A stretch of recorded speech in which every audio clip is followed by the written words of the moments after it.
The acrid smell of gun oil and burnt cordite clings to the back of your throat.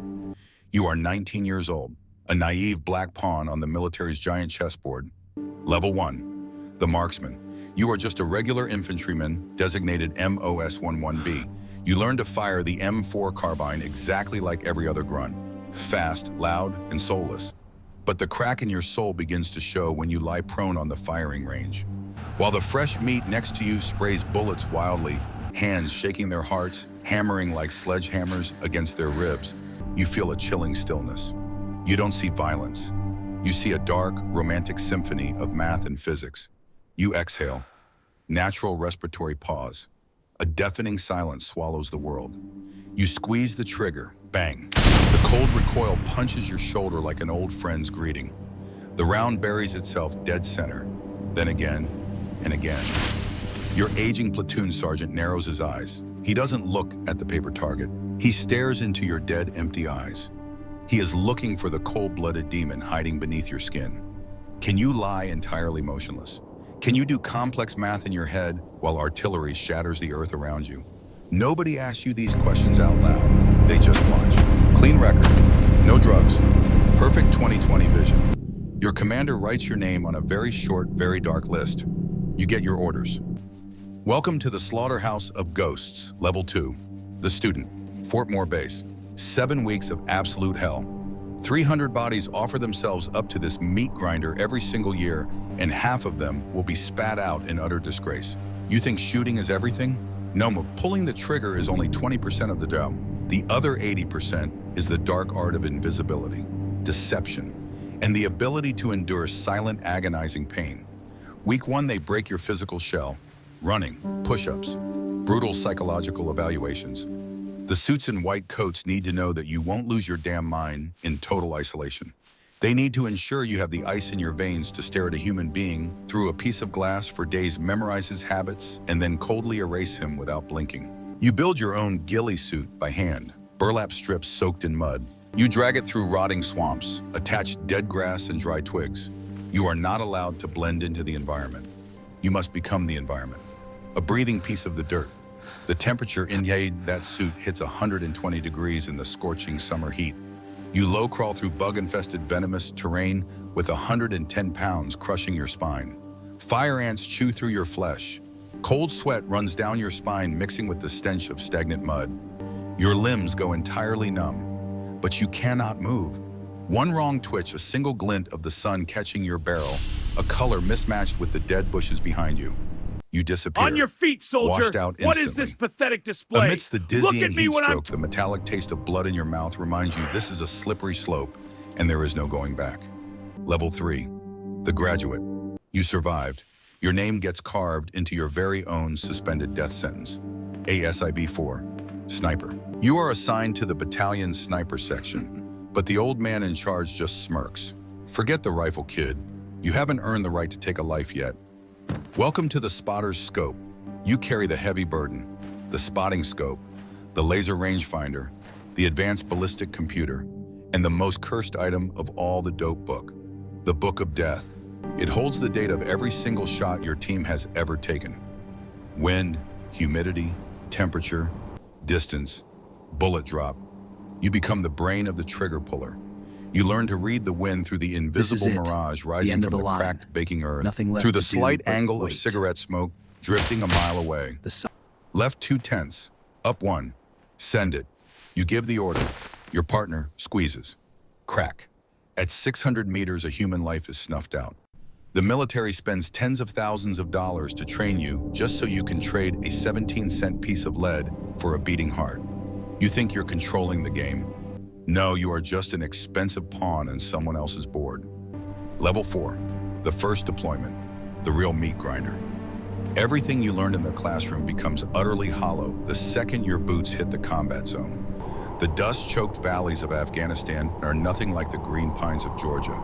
Out here, a stalk doesn't last a few hours. It lasts 24, 48, sometimes 72 hours. You wedge yourself into a claustrophobic crack of a blistering rock wall. These rocks are... Your bladder screams. You piss into a yellowing plastic bottle.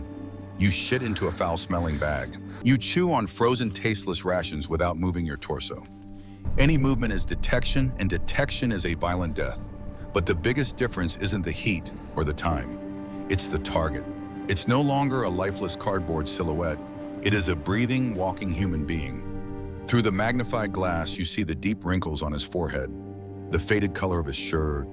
You see him smiling. Maybe he's holding a heavy metallic tool, or maybe he's just holding a phone, or a child. Time freezes. All sound is sucked into a vacuum. The deafening silence is broken only by your own heartbeat. The moment you pick up the gun, you've already killed your old self. You hold your breath, lock on, pull. The rifle violently cycles. The unfortunate soul drops like a puppet with cut strings. The world doesn't change, the sun doesn't dim. The street moves on. You work the bolt, scan for the next mark. Your mission isn't just one shot. Your mission is to bury your humanity to protect the naive civilians and grunts below. You are a ghost, and ghosts don't have the luxury of shedding tears. Level 5, the experienced shooter. You finish your first tour and rotate home. Everything feels alien. You are trapped in a golden cage of fake safety. Your dope book is now thickened with real blood-stained numbers. You know exactly what a 7.62 round does to human flesh at 800 meters in a crosswind. You are the main shooter now. A fresh-faced kid arrives to be your spotter. You look at him seeing the reflection of your own dead innocence. You teach him the terrifying stillness of the wait.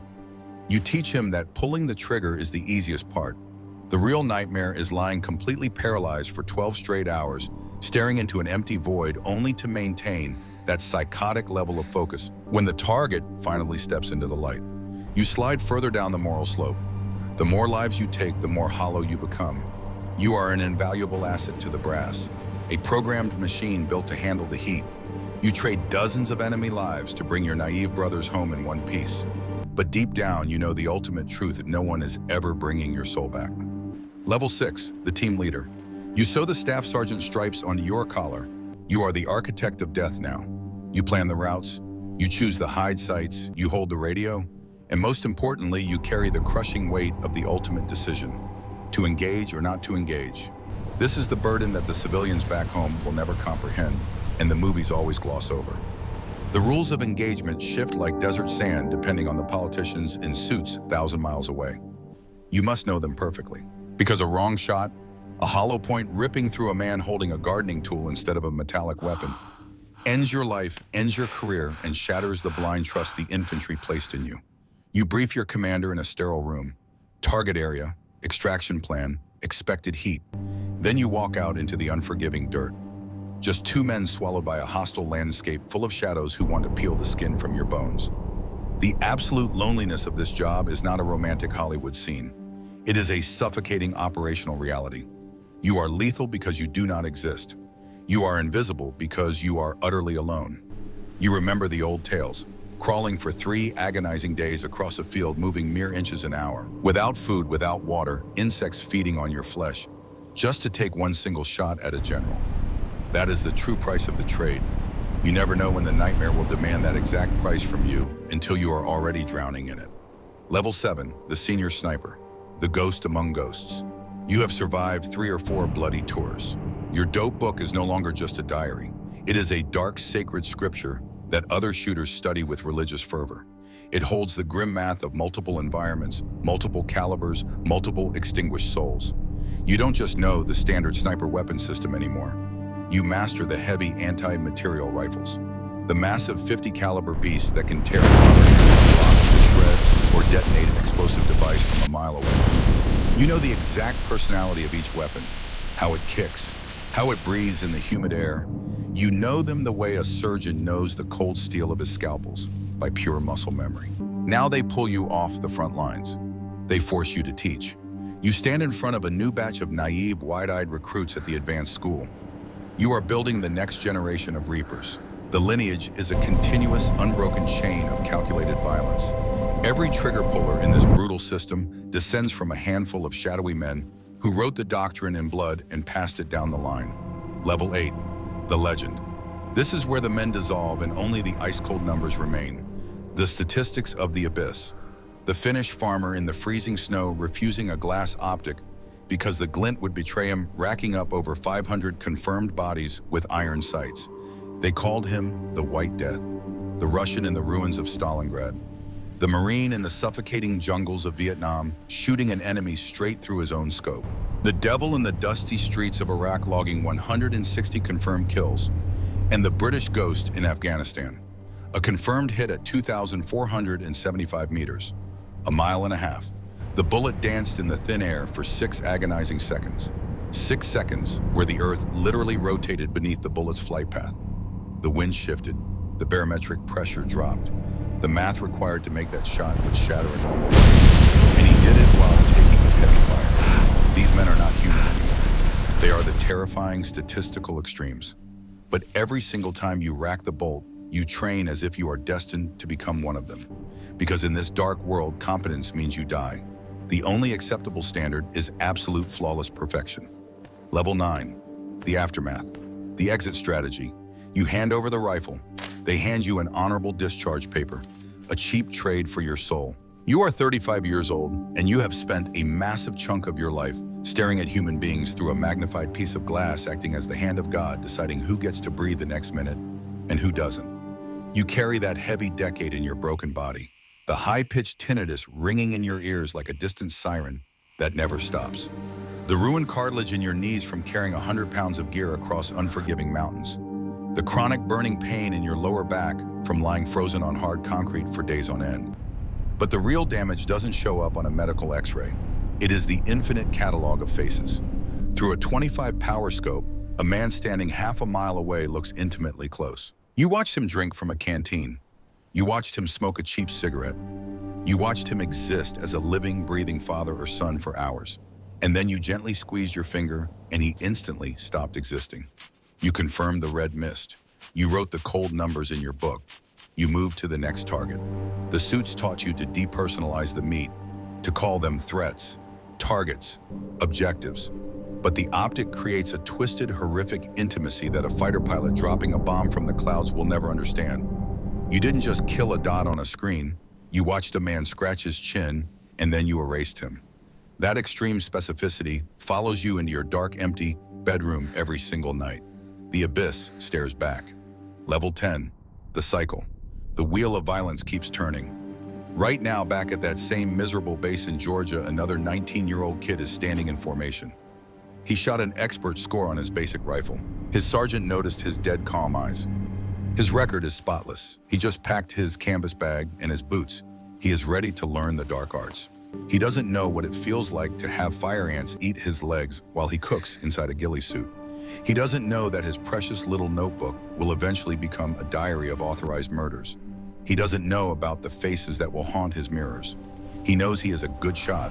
He knows the legends. He wants the glory. He simply does not know what that glory will cost him. The trigger pull on the standard sniper rifle is exactly 3.5 pounds. That is the physical weight. Everything else is the invisible crushing mountain you carry for the rest of your life.